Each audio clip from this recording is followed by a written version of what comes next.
साहे बंदगी साहे। आज बीजक से शब्द प्रकरण का 85वां शब्द है। भूला लोग कहे घर मेरा, जा घर में तो भूला डोले, जो घर नाही तेरा। भूला लोग कहे घर मेरा, हाथी घोड़ा बैल वाहना, संग्रह कियो घनेरा। बस्ती माँ से दियो खदेरा, जंगल कियो बसेरा। लोग कहे घर मेरा, भूला लोग कहे घर मेरा। गांठी बांधी खर्च नहीं पठियो, बहुरी न कियो फेरा। बीबी बाहर हरम महल में, बीच मियाँ का डेरा। लोग कहे घर मेरा, भूला लोग कहे घर मेरा। नौ मन सूत अरुझ नहीं सुरझे, जन्म जन्म उर्झेरा। काहे कबीरे सुनो हो संतों, या पद का करहु निबेरा। लोग कहे घर मेरा, भूला लोग कहे घर मेरा। सद्गुरु इस पद में कहते हैं कि वे लोग भूल में हैं जो अपनी देह, अपने घर माने हुए इनका उपयोग कर रहे हैं और कहते हैं कि यह सब मेरा है। ये सब हमारे नहीं हैं, मेरे नहीं हैं। ये 4 दिन की बात है, उपयोग कर लो, रह लो, काम कर लो, लेकिन थोड़े दिनों के बाद इन सब से दूर चले जाना है छोड़ करके। और जब यहाँ से चल देंगे छोड़ करके, तो सदा सदा के लिए इनसे मुलाकात ना होगी। इस घर में, इन लोगों के बीच, इन गलियों में फिर से आने का संयोग ना होगा। तो फिर क्यों माने अपना? ये अपना मानने का अहम क्यों? और मान करके ये मोह ममता बढ़ा करके अपने मन को हम दुखी ही तो बनाते हैं। इसमें लाभ क्या होता है? कहो लाभ भय काह, किसको लाभ हुआ? धन बढ़ गया कि घर बड़ा हो गया, कि लोग ज़्यादा सुखी हो गए, कि हम सुखी हो गए? ये मोह करके, अहंकार करके, आसक्ति बना करके किसको लाभ हुआ? इसलिए सद्गुरु कहते हैं इस भूल को छोड़ो, व्यवहार को व्यवहार जैसे रहने देना चाहिए। जो चीज हमसे अलग है उसको अलग ही रहने दो। अलग केर अलगै धरे, लहु विचार को धार। जो अलग की चीज है उसको विचार से अलग रहने दो और अपने मन में स्वरूप का विचार रखो, जो तुम खुद हो। तो साहब कहते हैं भूला लोग कहें घर मेरा। वे लोग भूल में हैं जो कहते हैं कि ये घर मेरा है, मेरा नहीं है। इनका उपयोग करें। तो फिर जो लोग घर बनाते हैं, उसमें रहते हैं, वे लोग क्या गलत करते हैं? फिर रजिस्ट्री नहीं कराना चाहिए, घर नहीं बनाना चाहिए और चीज़ें ला करके क्या घर में फिर नहीं रखना चाहिए? क्या कबीर साहब जी गलत कहते हैं ऐसा? नहीं, घर में रहना भी चाहिए, घर को अपना मानना भी चाहिए, और जो चीज़ बाहर से कमा करके लाएंगे घर में रखना भी चाहिए। अलग दूसरे के घरों में थोड़ा थोड़ा देते थोड़े आएंगे, बांटते थोड़े आएंगे, कोई कमा के आएगा। धान काटें इस समय, और धान अब घर घर थोड़ा थोड़ा डालते आवें, ऐसे कैसे बनेगा? अपने घर में लाना पड़ेगा, अपना घर मानना पड़ेगा, बताना भी पड़ेगा। कोई पूछेगा कि कहाँ रहते हैं? फलाने गांव में। घर कहाँ है? वो मेरा घर है। तो ये कहना भी पड़ेगा। लेकिन बस ये कहने तक, व्यवहार तक एक बाहर की मर्यादा होती है। और कबीर साहब फिर क्या गलत कहते हैं कि वे लोग भूल में हैं? नहीं, साहब का कहना भी सही है, उनका गलत भी नहीं है कहना। वे गलत क्यों कहेंगे? वे तो महान संत ज्ञानी हैं, यथार्थ को समझने वाले हैं, तथ्य को वे परखते हैं। तो फिर ऐसा क्यों कहते हैं कि वे लोग भूल में हैं जो कहते हैं घर मेरा है? साहब हल्के से नहीं लेते हैं किसी बात को। वे वहां तक पहुंचते हैं जहां से जीव का दुख मिट जाए। वे जीव की यथार्थता को बताते हैं। ये तो एक व्यवहार है, क्षणिक व्यवहार है। कोई थोड़े दिन के लिए आता है, कोई 4, 6, 10 साल, 20 साल के लिए आता है, कोई 40, 50, 60, 70, 100 साल, और कोई 100 साल तक के लिए आते हैं और अपने माने हुए उस घर में रहते हैं। लेकिन देखते देखते इतनी ये छोटी सी जो उम्र है मानव जीवन की, इसी उम्र में भी तो वे कई बार घर बदल देते हैं। अगर वो अपना होता तो अपना रहता, बदल दिए, मान्यता बदल गई। जिस घर को पहले कह रहे थे कि ये मेरा है, अब उसको अपना नहीं कहते। अब कोई दूसरा घर हो गया, उसको अपना कहने लग गए, तो मान्यता बदल गई। तो ये सब मान्यता मात्र है कि ये मेरा है। और साहब कहते हैं कि ये मान्यता को केवल हल्के से लो, दृढ़ मान्यता ना बनाओ। सदगुरु श्री काशी साहब जी एक संत हुए हैं बुरहानपुर कबीर आश्रम में, आज से लगभग 150 साल पहले। तो उन्होंने कहा है कि मान्यता तो बनाना पड़ेगा, बिना मान्यता के काम नहीं चलेगा, किंतु दृढ़ मान्यता नहीं बनाना चाहिए। दृढ़ मान्यता बंधन देती है और यही जीव को विषयों में भटकाती है। इसलिए साधक सतत सावधान रहे कि जहाँ जो जैसा व्यवहार हो रहा है, देह का, घर का, परिवार का और इंद्रिय विषयों का, ज्ञानी साधक जो विचारवान विवेकवान है, आखिर इंद्रियों का भी तो प्रयोग करेगा, विषयों का भी तो वो ग्रहण या त्याग करेगा। तो विवेक पूर्वक करें। ये एक थर्मामीटर सदैव रखना चाहिए, इसकी जांच परख होते रहना चाहिए कि कितना करणीय है और कितना त्याज्य है। अगर ये नहीं रखेंगे तो हमारा मन शोक, संताप, क्लेश और पीड़ा से बच नहीं सकता। तो इन चीज़ों का व्यवहार करते हुए हम निःशोक रहें, निश्चिंत रहें, निर्भय रहें, प्रसन्न रहें और आत्म सुख का अनुभव करते रह सकें। इसके लिए एक ही औषधि है कि विवेक। मान्यताओं को कमजोर करते रहिए और फिर घर बनाओ, रहो, रजिस्ट्री कराओ।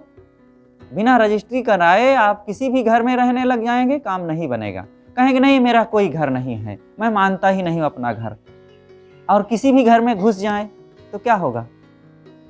धक्का दे के लोग निकाल देंगे, और नहीं मानेंगे तो बहुत उपदेश झाड़ेंगे कि नहीं मैं कोई घर नहीं मानता हूं, तो डंडों से ठोकाई हो जाएगी। तो मानना पड़ेगा अपना, और लेकिन उसको बनाना भी पड़ेगा, रजिस्ट्री भी करवाना पड़ेगा, लेकिन फिर भी उसको ये भी सोचो कि मेरा नहीं है। ऐसा मानने से मानने से व्यवहार होगा और ना मानने से परमार्थ हो जाएगा, और दोनों एक ही साथ होगा।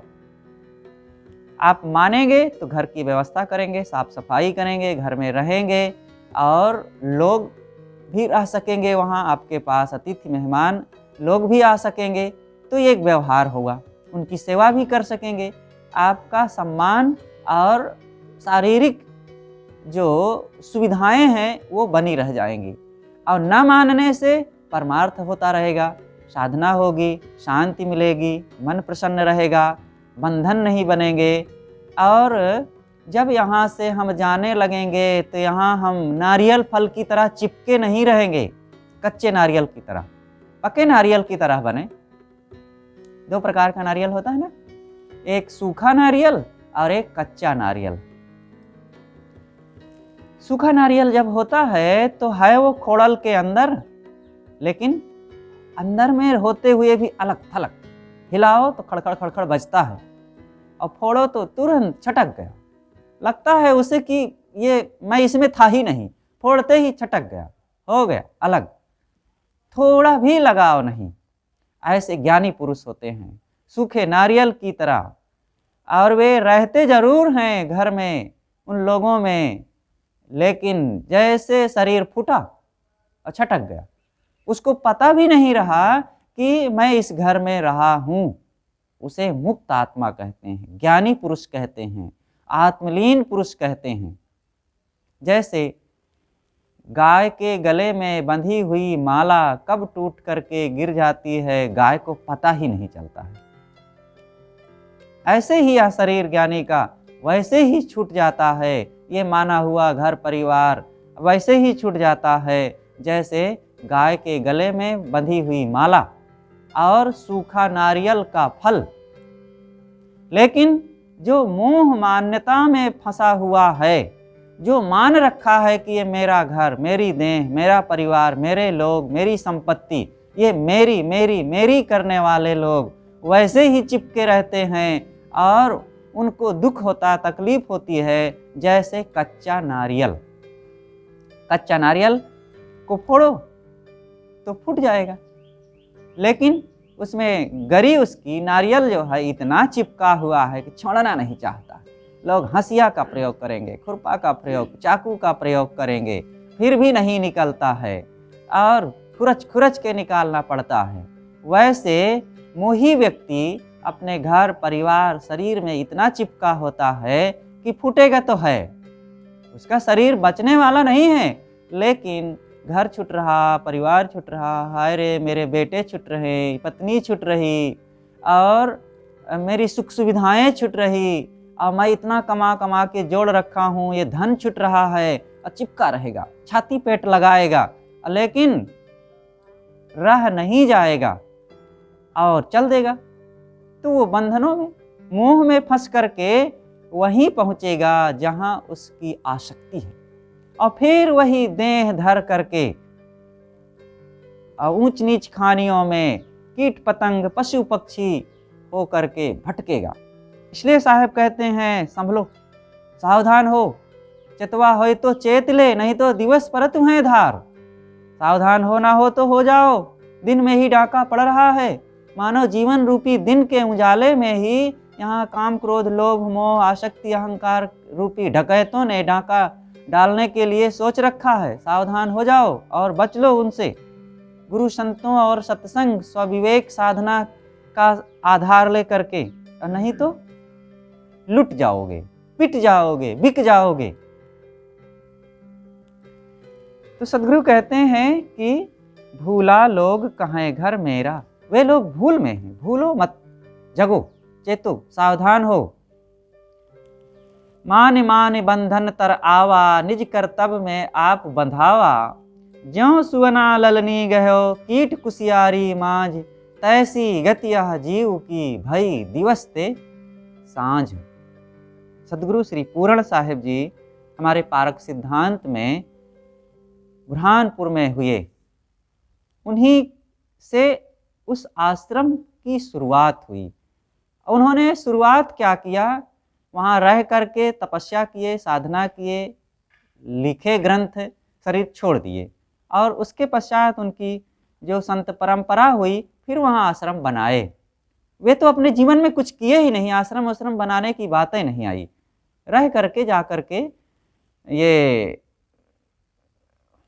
बुरहानपुर में, जो खंडवा जिला में आज पड़ता है, मध्य प्रदेश और महाराष्ट्र का बॉर्डर है, ताप्ती नदी का तट है, तो वहाँ पर उन नवाबों का, उनके किलों का, उनके भवनों का खंडहर था और नदी के किनारे वहीं जा कर के वे तपस्या किए, साधना किए और ग्रंथ लिखे और शरीर छूट गया।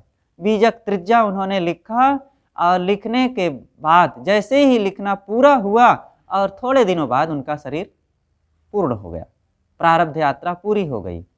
ऐसा वो तेजवान पुरुष थे, क्या कहना। तो उनकी उम्र कितनी थी? 32 साल। 32 साल की उम्र में उन्होंने बहुत काम किया, अपना पूर्ण साधना का काम किया और ग्रंथ भी लिखे। 4 ग्रंथ लिखे हैं।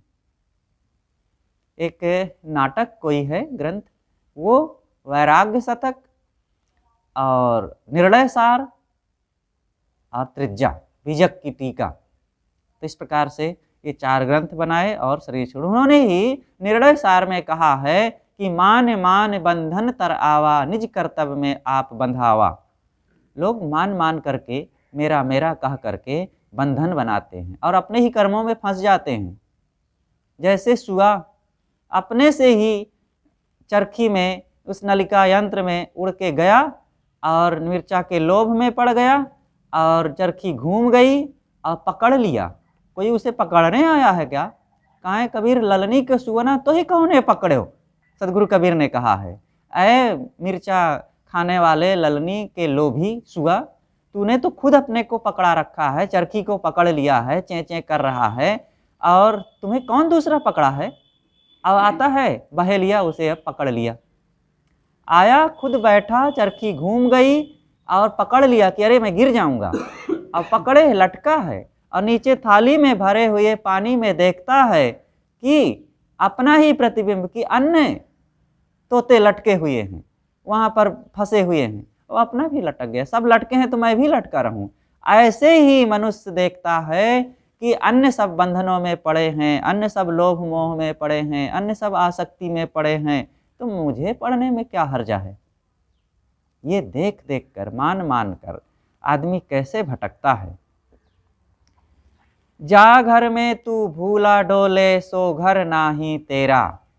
जिस घर में, जिस परिवार में तुम भूले फिर रहे हो, वो तुम्हारा नहीं है। कहाँ है? अगर होता तो हम सदैव रहते कि नहीं रहते। लेकिन देखते हैं कि छोड़ छोड़ करके जा रहे हैं। छोड़ी छोड़ी सब जात है, देह गेह धन राज।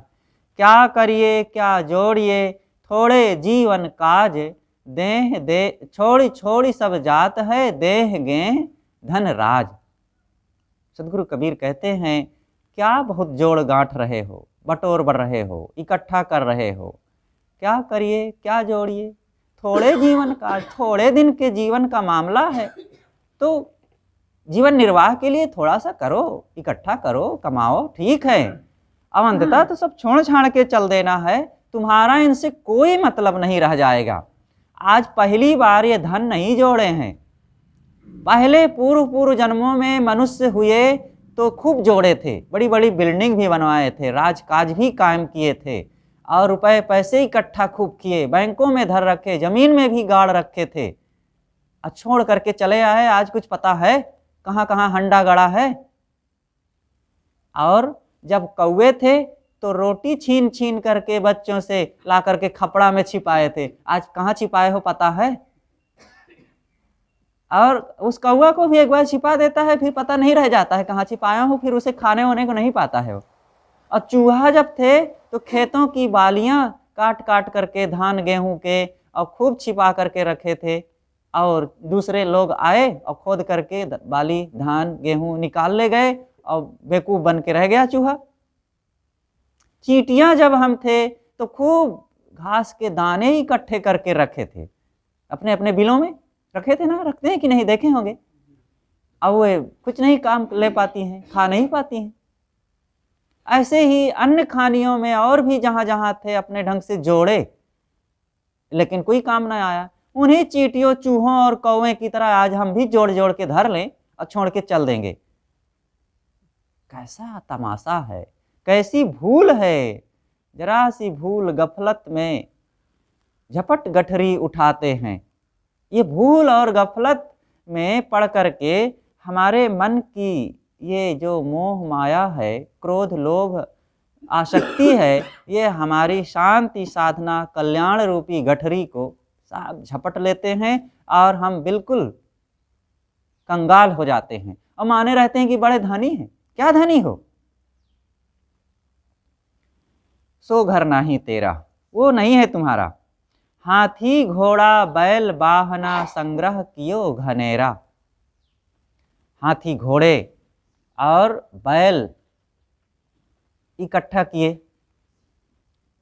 पहले का जमाना था, हाथियां पाले जाते थे। हाथियों का बहुतों के पास झुंड होता था, 4, 6, 10 हाथी भी। बहुत धनी वे माने जाते थे। रजवाड़ों के पास तो होते ही थे। तो हाथी है, घोड़े पाल लिए, 10, 20, 50 घोड़े हो गए, बहुत धनी हो गए। बैल रखे हैं, बैल सामान्य लोगों के पास भी होता है, तो बैल है। अब मानते हैं कि बहुत है हमारे पास, हाथी घोड़े गाय भेड़ बकरियां, ये सब धन माने गए हैं। तो उस समय का ज़माना था। आज अगर होता तो साहब कहते कि गाड़ी, मोटर, बुलेट, मोटरसाइकिल और कार, फॉर्च्यूनर कार, और यहाँ तक कि वे हेलीकॉप्टर कहते, हवाई जहाज कहते, और ये सब तुम इकट्ठा कर रखे हो।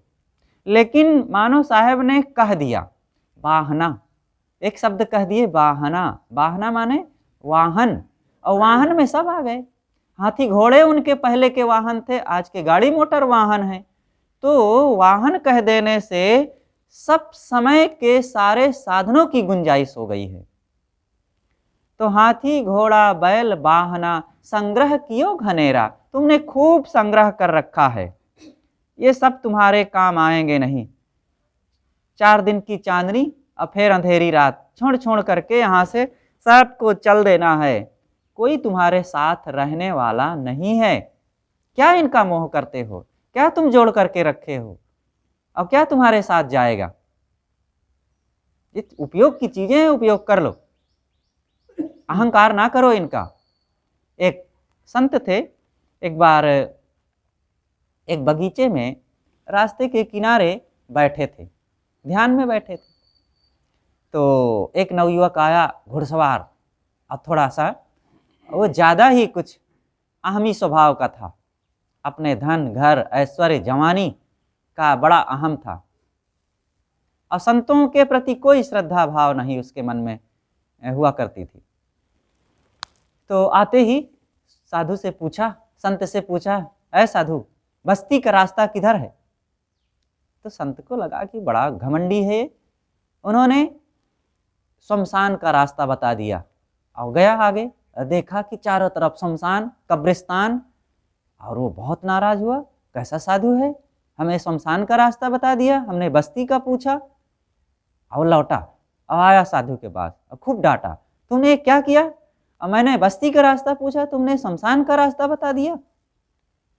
तो संत ने कहा कि शमशान किसे कहते हैं? मरने की जगह को, जहाँ लोग मरते हैं उस जगह को शमशान कहते हैं। तो कहाँ लोग मरते हैं बताओ? इस कब्रिस्तानों में मरते हैं कि गांव घर और बस्तियों में मरते हैं? पता लगाइए, जितने मरने वाले हैं कोई आज तक शमशान में मरा है? सब मरने वाले गांव घर और बस्तियों में ही तो मरे हैं। तो जिसे तुम बस्ती कहते हो, मैं उसे शमशान कहता हूँ। ये बस्तियां ही तो शमशान हैं, यहीं तो लोग मरते हैं। और बस्ती किसे कहते हैं? जहाँ लोग बसें। और जिसे शमशान तुम कहते हो, वहीं तो लोग बसते हैं, और एक बार बस गए तो कभी वहाँ से नहीं उठते हैं। कभी जाकर के देखे हो उन बस्तियों में? जिसे शमशान कहते हैं उसे मैं बस्ती कहता हूँ। तो वहाँ शमशान से कोई कभी उठा और निकल करके कहीं गया अलग? एक बार बस गया तो बस गया। अरे इतना सुनते ही तो उसका दिमाग ही कुछ बदल गया, उनके चरणों में आकर के गिरा। कहा महाराज मैं तो समझ रखा था कि आप उल्टी बात कह रहे हैं, आप तो सीधी बात कह रहे हैं। सच है कि बस्ती वह है जहाँ पर एक बार बसा जाए, और शमशान वह है जहाँ पर लोगों की मृत्यु हो और जहाँ से लोग उठ उठ करके चल दें। तो ये संसार ऐसा ही है, लोग सब उल्टी बात करते हैं, समझना चाहिए। तो इस प्रकार से यहाँ कोई रहने के लिए नहीं आया है, सबको छोड़ छोड़ करके चल देना है। फिर अहम किस बात का? एक सेठ जी थे और उनके अपने धन दौलत, दुकान, व्यापार, बाल बच्चों का बड़ा अहम था। संतों को कभी नहीं मानते थे, उनका नमस्कार तक नहीं करते थे, कभी सेवा दान धर्म परमार्थ का काम भी नहीं करते थे। हाँ, वो गंगा स्नान बहुत करते थे, आखिर दिखाना भी पड़ता है कि हम बड़े धार्मिक हैं। और धार्मिकता का चोंगा पहनने से लोगों को भ्रम होता है कि ये धार्मिक हैं तो ईमानदार होंगे, और ईमानदार होने से हमें ठगेंगे नहीं, और ऐसा मान करके फिर उनके ग्राहक बढ़ते हैं, दुकान चलती है, व्यापार चलता है। तो यही करते थे वे, गंगा स्नान रोज करने जाते थे। एक दिन करने के लिए चले सुबह 8 बजे, तो उधर से एक संत निकले, वे भी जा रहे थे, एकांतवास करके लौट रहे थे। वे सुबह से 4 बजे ही चले गए थे गंगा के किनारे, ध्यान किए, साधना किए और उधर से लौट रहे थे। अब जब देखे कि सेठ जी जा रहे हैं गंगा स्नान करने के लिए, तो ये कुछ सेठ जी बोले नहीं, नमस्ते प्रणाम दंडवत बंदगी कुछ भी ना किए। तो संत ने ही कहा कि चलो मैं ही कर लेता हूँ, और संत ने कहा सेठ जी साहेब बंदगी, और कुछ ना बोले वे। तब संत को लगा कि शायद ये साहेब बंदगी ना मानता होगा, वैष्णव होगा, तो चलो राम राम कर लेते हैं। तो संत ने कहा सेठ जी राम राम, तो उधर मुंह फेर लिए। सेठ बहुत चतुर थे, सावधान कि अगर मैं संत को एक बार कर लिया राम राम बंदगी प्रणाम, तो ये घर में आके धरना देंगे और एक पसेरी खाएंगे और पैसा देना पड़ेगा दक्षिणा में, और ये उनसे हो नहीं सकता था। तो फिर कुछ ना बोले। तो संत ने सोचा कि शायद ये राम राम भी नहीं मानते होंगे, तो उन्होंने कहा कि सेठ जी प्रणाम।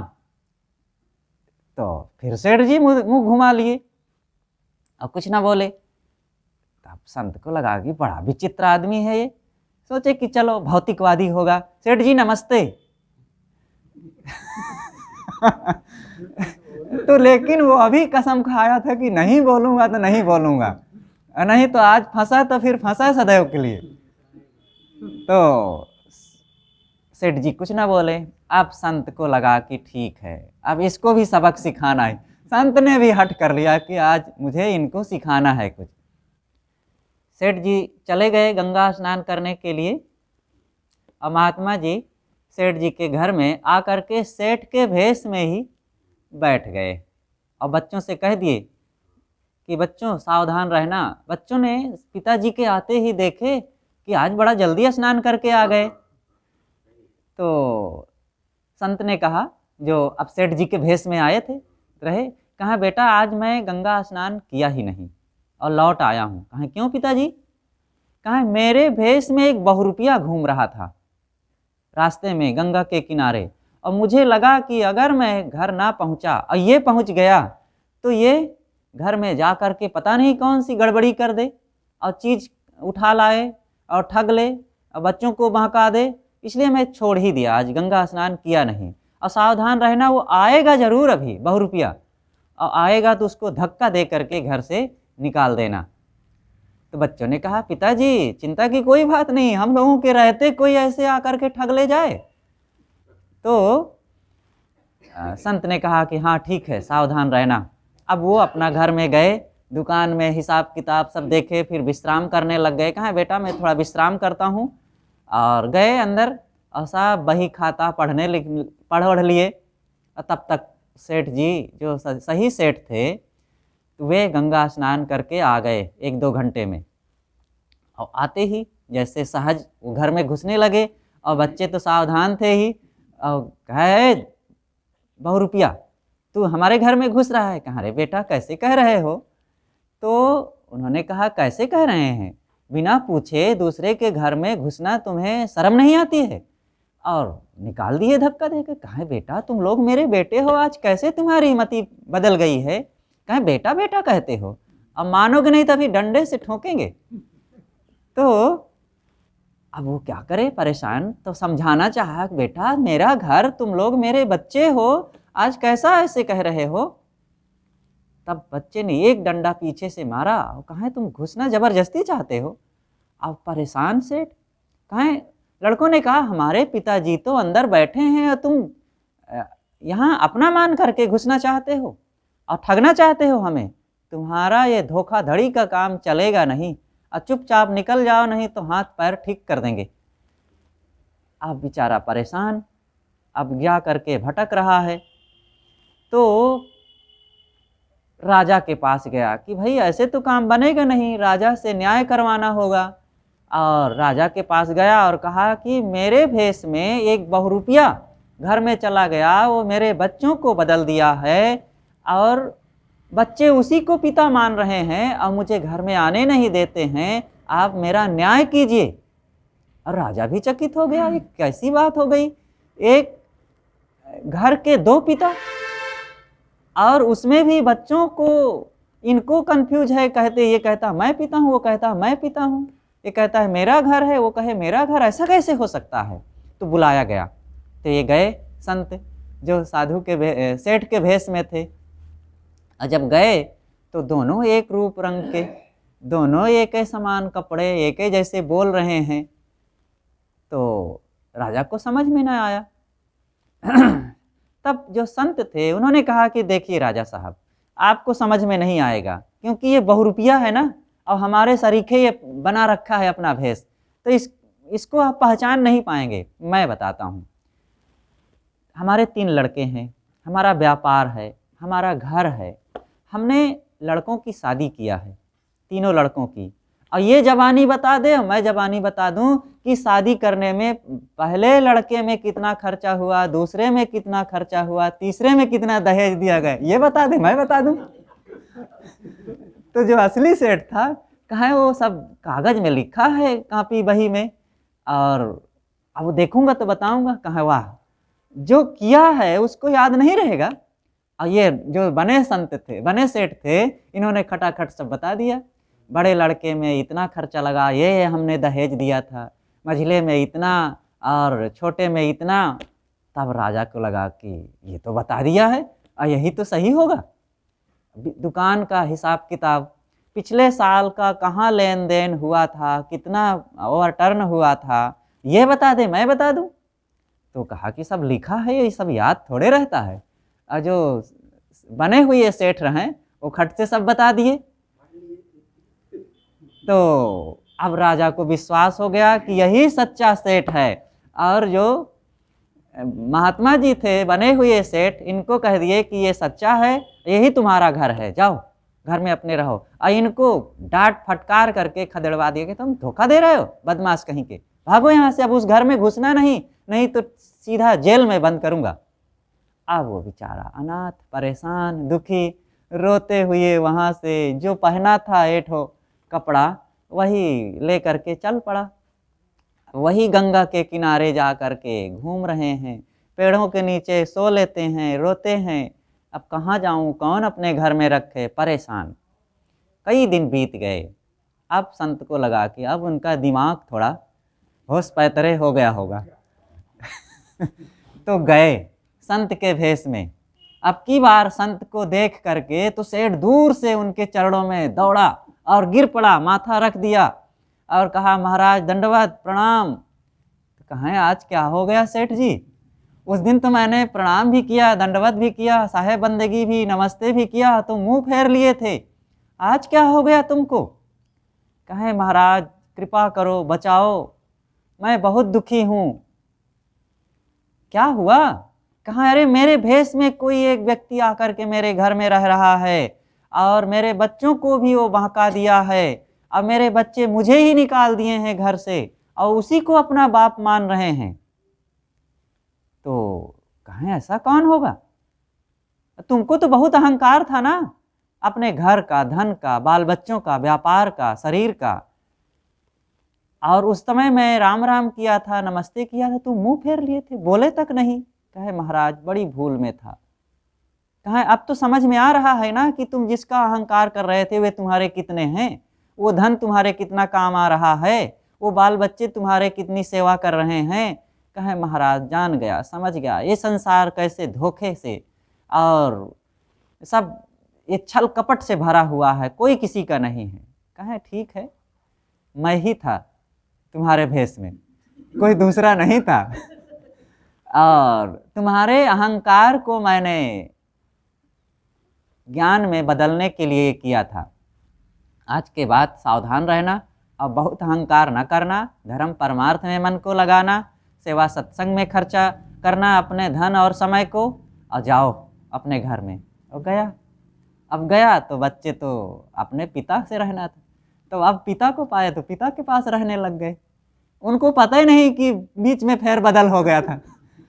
तो यहाँ जो मानते हैं कि मेरा है, किसी का कुछ नहीं है। साहब कहते हैं कि हाथी घोड़ा बैल वाहना संग्रह कियो घनेरा, बस्ती माँ से दियो खदेरा, जंगल कियो बसेरा। एक दिन ऐसा समय आएगा कि बस्ती से खदेड़ दिए जाओगे, कोई तुम्हारा नहीं होगा। और यात शाम मुस्तो यथा, ये एक श्लोक आया है कि लब्ध्वापि च बहुलाभान चिरं भुक्त्वा सुखान्यपि रिक्त हस्तश्च नग्नश्च यात शाम मुस्तो यथा।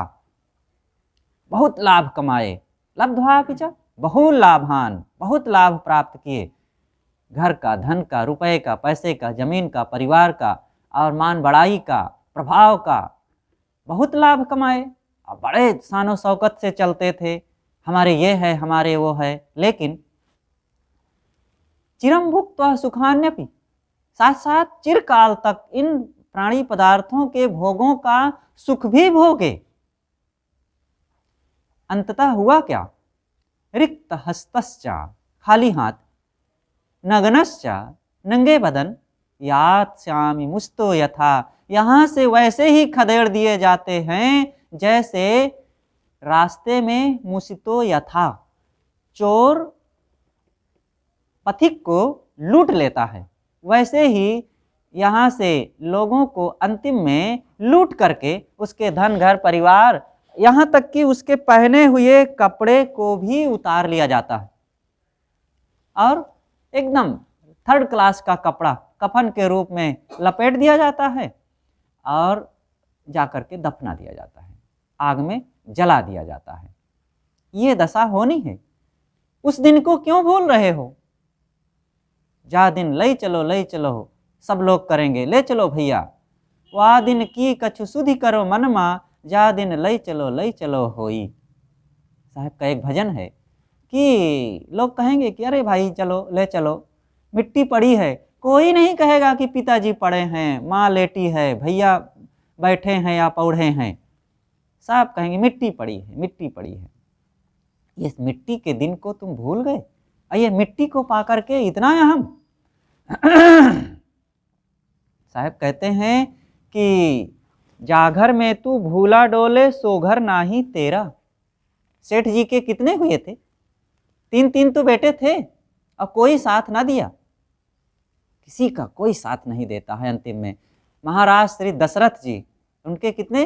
4 बेटे थे और 4 बेटे जिनके एक से एक राम, लक्ष्मण, भरत, शत्रुघ्न जैसे 4 होनहार बेटे, और लोगों को अपेक्षा होती कि हमारे भी राम जैसे बेटा होता तो क्या अच्छा होता।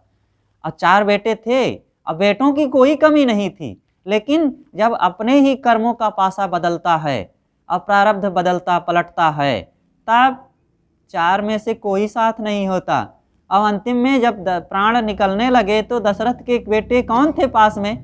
कहते हैं हमारा कोई होता तो हमें जल देता, अंतिम में कोई मुखाग्नि करता। तो दशरथ जी के इन 4 में से एक भी पास में ना रहे, ना श्री राम जी रहे, ना श्री लक्ष्मण जी रहे, ना श्री भरत जी रहे और ना श्री शत्रुघ्न जी रहे, कोई ना रहा। ऐसा समय बदलता है। एक सज्जन थे, बूढ़े थे, वे जा रहे थे अपनी बेटी के यहाँ और रास्ते में चलते चलते थक गए, एक पेड़ के नीचे बैठ गए। शाम हो गई, अब बैठ गए, बैठे रह गए। तो पास में लोग धान काट रहे थे, तो देखे कि भाई ये बाबा कहाँ जा रहे थे, और देखो तो ये बैठ के सो गए हैं यहाँ, जा कर के इनको जगा दो, चले जाएं जहाँ जाना हो, रात हो जाएगी। तो गए तो पड़े मिले, तो अब कौन है, कहाँ के हैं, कुछ पता नहीं। तो लोग ले गए और हल्ला हुआ, पता लगा अमुक गांव के हैं, तो आए लोग ले गए। देखो उनकी बेटी थी, परिवार था, और जा रहे थे और कोई साथ न दिया। अंतिम में कोई अंतिम समय में ना रहा। बड़ा भय होता है, अरे अंतिम में क्या होगा, हमारे बाल बच्चे नहीं रहेंगे तो हमारी कौन सेवा करेगा, कौन उसकी सेवा किया, रहे तो सेवा की जरूरत ही नहीं पड़ी। ये समय जैसे प्रारब्ध आता है सब अपने आप हो जाता है, इसलिए सदैव निश्चिंत रहना चाहिए और अपने कर्मों पर विश्वास करना चाहिए और वर्तमान में सद्पुरुषार्थ खूब करना चाहिए, साधन भजन करना चाहिए, यही साथ देंगे। बाल बच्चे और बेटी बेटा और धन घर नहीं साथ देता है। जाघर में तू भूला डोले सो घर नाही तेरा, ये घर परिवार काम नहीं आते हैं।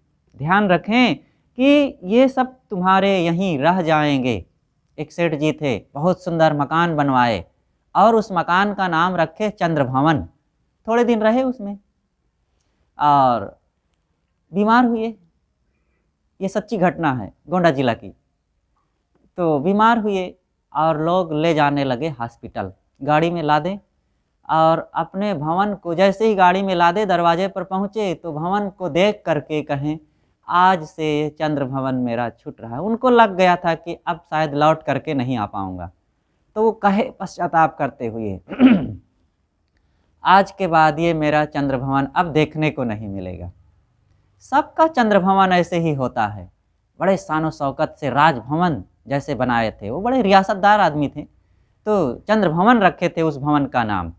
उस समय कई लाख का बनाए थे, अब आज तो कई करोड़ का हम कहेंगे उसे। ऐसा बिल्डिंग शायद हमने देखा है उस भवन को, ये मनकापुर के आसपास पड़ता है। आज भी वो भवन है खंडहर रूप में, काफ़ी कुछ राजभवन जैसा ही है वो। तो वो देखो एक का नहीं सबका चंद्र भवन यहाँ छूटना है। गुरुदेव जी कलकत्ता में जहाँ पर पारक प्रकाश पत्रिका छपाते थे, प्रभात प्रेस नाम था, उस प्रेस का नाम ही प्रभात प्रेस था।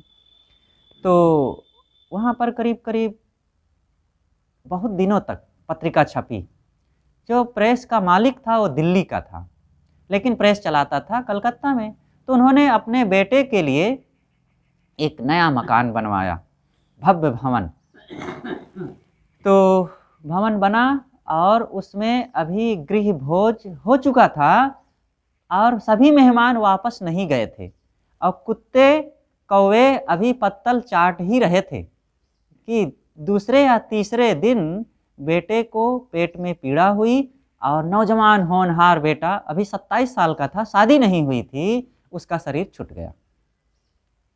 एकदम कोहराम मच गया, उनका तो मानो दुनिया ही उजड़ गई। और अब क्या करें, लाए लाश को, वो शायद हॉस्पिटल में शरीर छोड़े, लाश को लाए घर, और घर में लाए तो फिर लोगों ने कहा कि अब ऊपर ले जाने की जहमत क्यों किया जाए, कल तो शमशान ले ही जाना है। गैरेज रूम में धर दिए, गैरेज जहाँ गाड़ियाँ खड़ी की जाती थी, रात भर गैरेज में पड़े रहे और दूसरे दिन शमशान में ले गए, जला दिए। ये है जिनका चंद्र भवन, राजभवन और जिनके लिए सब कुछ बनाया गया, अब वो बिस्तर तक नहीं जा सकते हैं, गैरेज में डाल दिया जाता है।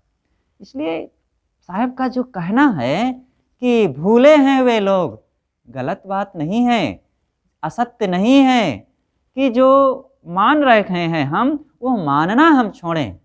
जितने दिन है व्यवहार करो और कोई किसी का है वह नहीं। सदगुरु कबीर साहब की एक घटना याद आती है, उनके जीवन की। इससे इतिहास पता चलता है कि एक बार वे भ्रमण करते, वो भ्रमणशील महापुरुष थे, भ्रमण करते करते एक बार वे बलख बुखारा देश, आज जो शायद अफ़गानिस्तान में पड़ता है।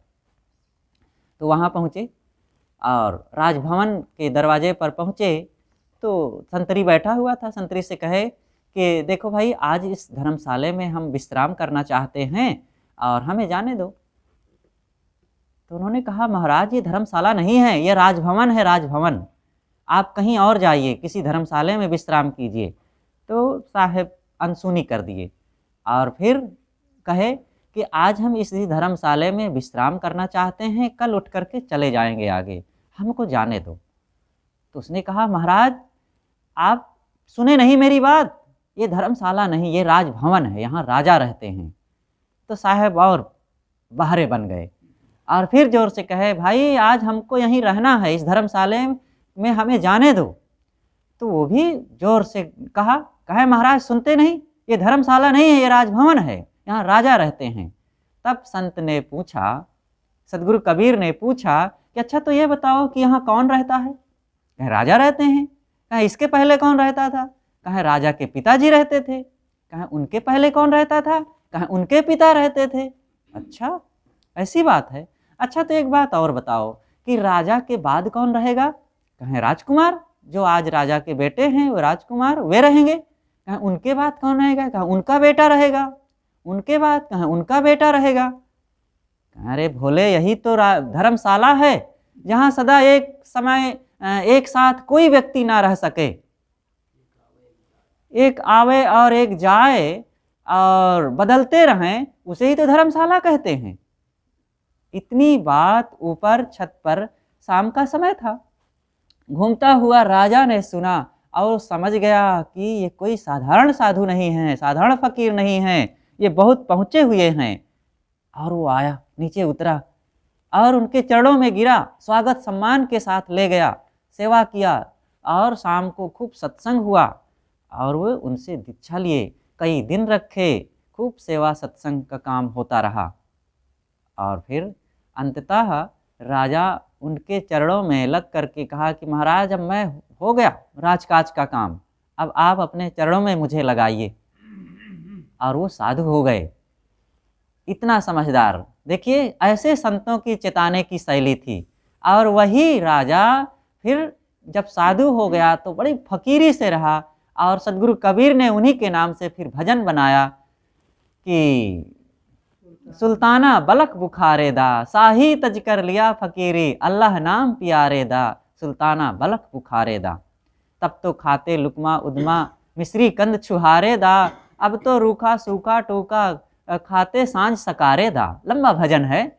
तो ये संतों की जो चेतावनी होती है, कोई उसको मान ले तो उसका काम ही बन जाए। तो साहब कहते हैं कि गांठी बांध खर्च नहीं पठियो, बहुर न कियो फेरा, एक दिन बस्ती से खदेड़ दिए जाओगे, जंगल में डेरा हो जाएगा और जो तुम जोड़ रखे हो उसमें से थोड़ा भी तुम ले नहीं जा सकोगे और बच्चे तुम्हारे लिए थोड़ा भी भेज नहीं सकेंगे और तुम वहाँ से एक दिन भी आकर के यहाँ का समाचार ले नहीं सकोगे। इतना डिस्कनेक्ट हो जाएगा संबंध। अब फिर भी मान रखे हो कि ये मेरा है। सोचो, देखो, जगो, पहचानो सत्य को और अपना काम करो। बीबी बाहर हरम महल में, बीच मियाँ का डेरा। सदगुरु कहते हैं कि एक व्यक्ति है, उसके पास विवाहिता पत्नी थी। विवाहिता पत्नी जिस पर हमारा और उसका संबंध होता है, अधिकार होता है और दोनों एक दूसरे के गृहस्थी जीवन को सुखमय बनाते हैं। तो उसको तो व्यक्ति ने क्या किया, बाहर निकाल दिया। हरम में, अपने घर में रखैल को रख लिया, आवारा स्त्री को, और उसी के साथ रहता है। बीच मियाँ का डेरा, हरम में किसी आवारा स्त्री को रख लिया और उसी के साथ अपना डेरा जमा दिया मियाँ जी। तो इसका क्या परिणाम होगा? पहले इस भाव को हम समझे कि वो व्यक्ति कौन है, बीवी क्या है और वो रखैल कौन है। व्यक्ति है यह जीव और जीव की विवाहिता पत्नी कौन है? सद्बुद्धि। सद्बुद्धि के साथ ही तो ये सुखी रह सकता है। व्यवस्थित रह सकता है, सद्बुद्धि ही इसकी रख रखाव कर सकेगी और इसका सब प्रकार से ध्यान रख करके सुख दे सकेगी। और सद्बुद्धि को तो इसने जीव ने निकाल दिया घर से, जो विवाहिता थी, इसकी अपनी पत्नी थी, और रखा क्या अपने साथ? रखैल को, कुबुद्धि को रख लिया। किसी वेश्या के साथ किसी व्यक्ति का निस्तार हो सकता है? कुबुद्धि के साथ कोई सुखी हो सकता है? और इसका परिणाम क्या हुआ जीव का? नौमन सूत अरुझ नहीं सुरझे, जन्म जन्म उर्झेरा। नौ मन सूत उलझ गया। हम लोग देखो कंठी पहनते हैं और थोड़ा सा ये होता है 2-4-10 ग्राम, ये उलझ जाता है तो कितना सुलझाने में दिक्कत होती है। और 9 मन किसी का सूत धागा उलझ जाए तो कितना दिक्कत होगी। साहब कहते हैं 9 मन उलझ गया। तो ये 9 मन क्या है? जीव का 9 मन उलझ गया। यहाँ पर है 5 ज्ञानेंद्रियां और चतुष्टय अंतःकरण। 5 ज्ञानेंद्रियों के चक्कर में पड़ करके आदमी कहाँ कहाँ लोभ मोह क्रोध नाजायज कुकर्म करता है, अहंकार आसक्ति बना लिया, तो उलझ गया कि नहीं? सारा उसका जीवन की सुख शांति वाली व्यवस्था समाप्त हो गई। अब चारों तरफ फटफटा रहा है, कहीं आसक्ति में, कहीं मोह में, कहीं क्रोध में और कहीं मान्यताओं में इधर उधर बिलबिलाता है। और चतुष्टय अंतःकरण, मन चित्त बुद्धि अहंकार, ये नौ उलझ गया। साहब बार बार 9 कहते हैं। 9 कोस की दूरी पर घर रह गया, चलते चलते पग थका, नग्र रहा 9 कोस। बार बार साहब 9 की बात कहते हैं, तो ये मुहावरा ही बन गया। 9 मन तेल जुटेगा, न राधा नाचेगी। ये कहावत हो गया कि 9 मन तेल न इकट्ठा होगा, न राधा नाचेगी, असंभव कथन के लिए। तो साहब भी 9 कहते हैं बार बार, अनेक जगह कहे हैं बीजक में। तो 9 क्यों कहते हैं? 9 ही सबसे बड़ी गिनती होती है। 9 के बाद 10 आता है, तो वही 1 को मिलाकर 0 कर दिया गया, तो 10 बन गया। 11 आया तो 2 1 हो गए, 12 आया तो 1 और 2 हो गए। तो इस प्रकार से 9 ही खास संख्या है, और उन्हीं संख्याओं को जोड़ जोड़ करके और 0 मिला करके आगे की संख्या बढ़ती है। मूल में है 9, तो साहेब भी कहते हैं 9, और 9 का अपना अर्थ देते हैं। एक तो यह है 9 मन सूत उलझने का कि 5 ज्ञानेंद्रिया चतुष्टय अंतःकरण, और दूसरा यह है, इसको हम दूसरे भाव में भी समझ सकते हैं कि 5 विषय शब्द स्पर्श रूप रस गंध, और 3 गुण सत रज तम। 3 गुण कितने हो गए? 5 3 8, और इसमें मन उलझ गया। शब्द में, स्पर्श में, रूप में, रस में, गंध में, और रज सत तम में रजोगुणी हो गया, कहीं सतोगुणी में उलझ गया। ये सब उलझन वाली जगहें हैं। सतोगुण को कोई ना समझे कि रज और तम तो समझ में आता है कि ये जीव के लिए बंधन हो सकते हैं। क्या सत भी बंधन देगा? सत भी बंधन देता है। अगर सावधानी पूर्वक ना रहा जाए तो सतोगुण भी बंधन देता। कैसे देता?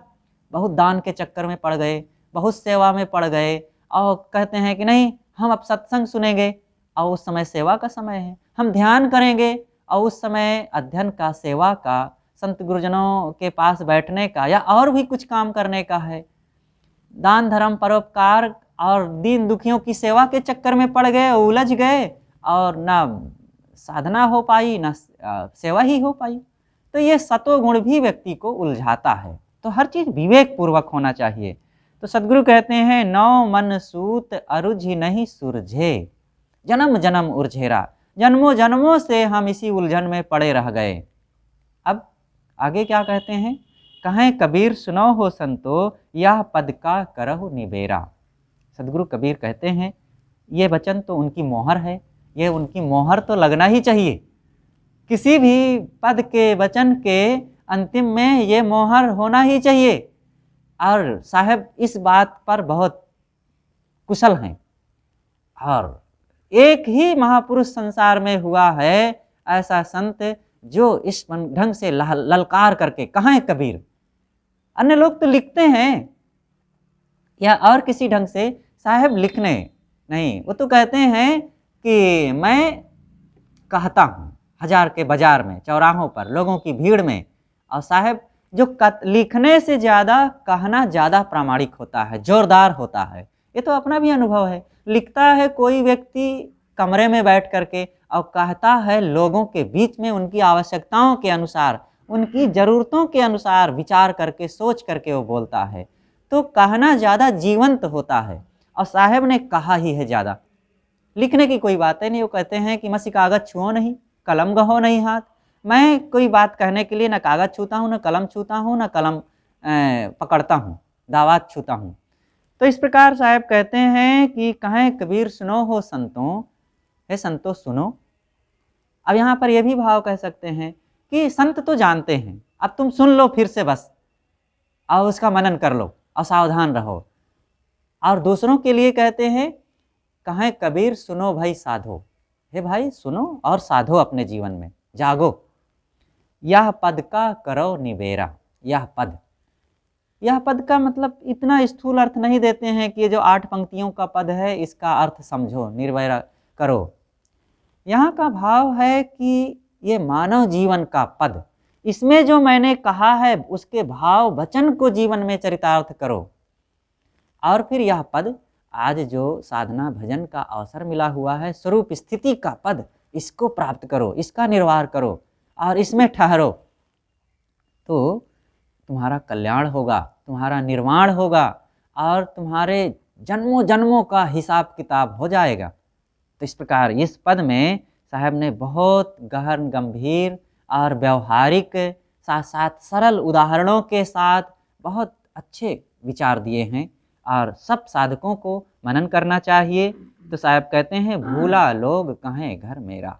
वे भूल में हैं, असावधानी में हैं, जो मान रखे हैं कि यह घर धन मेरा है, ये परिवार मेरा है और ये दुनिया मेरी है। ये दुनिया मेरी नहीं है। सतगुरु अभिलाष साहेब जी अंतिम में कहते हैं कि अभिलाष देश तेरा, संसार यह नहीं है। उनका एक वचन है, एक लंबे भजन का अंतिम वचन है ये, कि ये संसार जीव का नहीं है। इसलिए हम लोग भी यही भाव रखें और ऐसा मनन चिंतन करके साधन करें, भजन करें और आत्म स्थिति का लाभ लें। वंदन है गुरुदेव।